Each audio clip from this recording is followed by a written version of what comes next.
Good day. Welcome back to another edition of In the Bourbon Bar with Mike Stenhouse and this next edition of Sten Reacts. Again, a charred oak tumbler, best way to have your whiskey. All right, in the coming weeks and months, we're all going to be inundated with political advertisements and statements and news from campaigns and issues, Supreme Court rulings, whatever else. And in these new Sten Reacts statements, I'll analyze some of those public statements as well as other campaign news and add my own commentary as well. And just to remind you that followers of the Ocean State Current can suggest items for me to comment on by going to oceanstatecurrent.com/tips. All right, today, the Ocean State Current broke pretty big news today when it comes to the Rhode Island's District 2 United States House Congressional race that will pit the Republican Allan Fung against the winner of the Democrat primary, likely to be Democrat Seth Magaziner. Two big news items today. Our sources, and only reported on the Ocean State Current, informed me that Bob Lancia is planning a write-in campaign for that US Congressional 2nd District seat. This after he initially announced his candidacy as a Republican, then did not file his paperwork at the end of June, and now apparently he's considering a write-in campaign. Why would he do that? We'll get into that in just a second. The other news, as we've reported, now we saw this live on television, United States House of Representatives, Minority Leader, Republican Minority Leader Kevin McCarthy, based on the recent news that Allan Fung is actually leading against the hypothetical matchup with Seth Magaziner, that for the first time in 30, 40 years, a Republican could be elected to the United States Congress from Rhode Island. Combined with that news, Kevin McCarthy is coming, he said it publicly, is coming to Rhode Island to support Fung as part of what he calls his national GOP victory tour.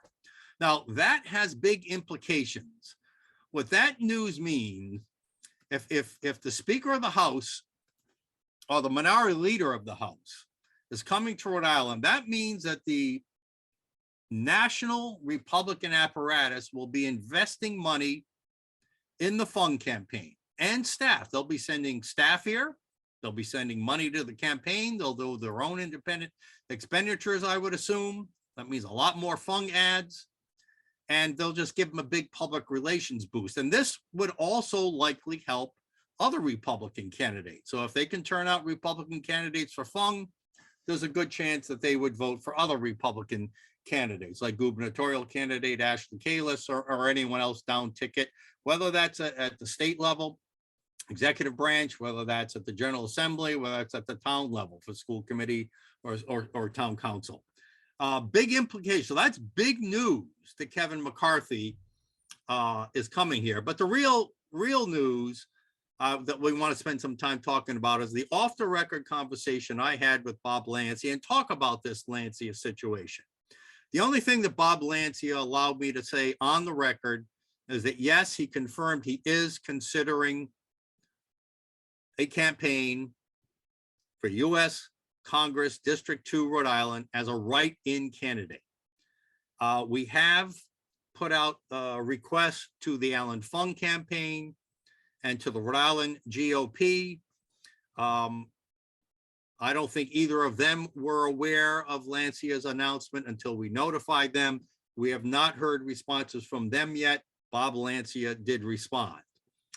Now, by Lancia not following through on his initial declaration to be a Republican candidate, that really freed up a lot of money for Allan Fung, and it's why Kevin McCarthy's coming here.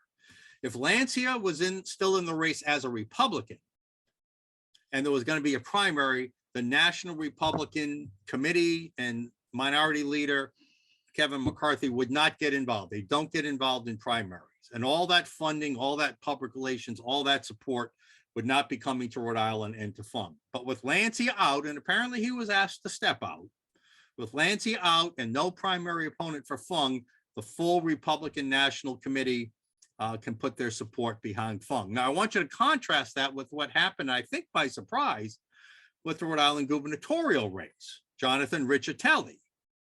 Now, Riccitelli, I think out of nowhere, put in his intent to run, got the required signatures, and he's going to be running as a Republican candidate for Rhode Island governor against Ashley Kalus.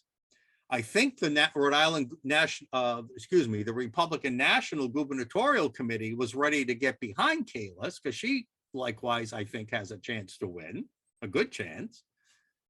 Now they can't give their support now until after she wins the primary, which everybody knows she will win the primary. Riccitelli is not a serious candidate. We're going to interview him, and you'll see that interview soon with Riccitelli, and we'll confront him with that. But Kalus will be the nominee. But that means for about the next 6 weeks, there will be no national support for Ashley Kalus. So I want you to contrast that with Lancia stepping aside and then Riccitelli stepping in. Lancia, listen, I know from past conversations with him and from other sources, Lancia feels he's been a good soldier for the Republican Party. He stepped aside as the Secretary of State candidate in 2018 when he was asked to, and he ran back again for his seat, I believe, and lost that he had been ousted from as a state rep. He did run in this second congressional race against Langevin in 2020. He's proud of the fact that he outperformed Trump in that. Well, Trump got 39% statewide. Langevin got 42% in the second congressional district, which leans a little more red than does Cicilline and the rest of the state in Congressional District 1. And now again in 2022, he has agreed to step aside from the congressional race, but now he's looking to run as a write-in candidate. Why? Is he upset at the Rhode Island Republican Party for some reason? We don't know. Does he really think he can win? I don't think so. In fact, I know he can, not as a write-in. You can't win as a write-in candidate unless there's a lot of money to raise awareness and people know to put your name in there. But the real question is who will he pull votes from? Will he pull votes, as most traditional thinkers would assume, from Allan Fung, the other, conservative / Republican candidate? But there's also an argument that could be made that he'll pull votes from potentially Magaziner, from minority populations. Bob Lancia, if nothing else, has been very active the last 5-6 years, outreach to minority populations, bringing conservative and Republican values to those populations, especially on the issue of school choice. Bob Lancia has been a great advocate of school choice. And we know how appealing that is to minority populations, low-income populations as well. So there is an argument that could be made that he could pull some votes from minority populations who would otherwise vote for Magaziner, the presumed candidate, the presumed nominee on the Democrat side, and pull some from there. I tend to think he'll hurt Fung more than he'll help him. But either way, in my opinion, it's impossible for a write-in candidate, especially not a millionaire. Lancia has never demonstrated that he could raise money for any race, really. And without significant money, a write-in candidate simply is not going to win right now. So his chances of winning are very, very slim. All right, so if we get statements from the Fung campaign from the Rhode Island GOP, we'll update you on the current. Bob Lancia has been invited. He did not respond either way, but he has been invited to announce his final decision as to whether or not he'll be a write-in candidate on our My In the Dugout show. We'll see if he accepts or not. All right, that ends this segment. I want to remind you that followers of the Ocean State Current and you can suggest items for our Sten Reacts segments by going to oceanstatecurrent.com/tips. So stay tuned to the Ocean State Current for further Sten Reacts, election waves, and other general news updates. For In the Bourbon Bar, for Sten Reacts, Mike Stenhouse out.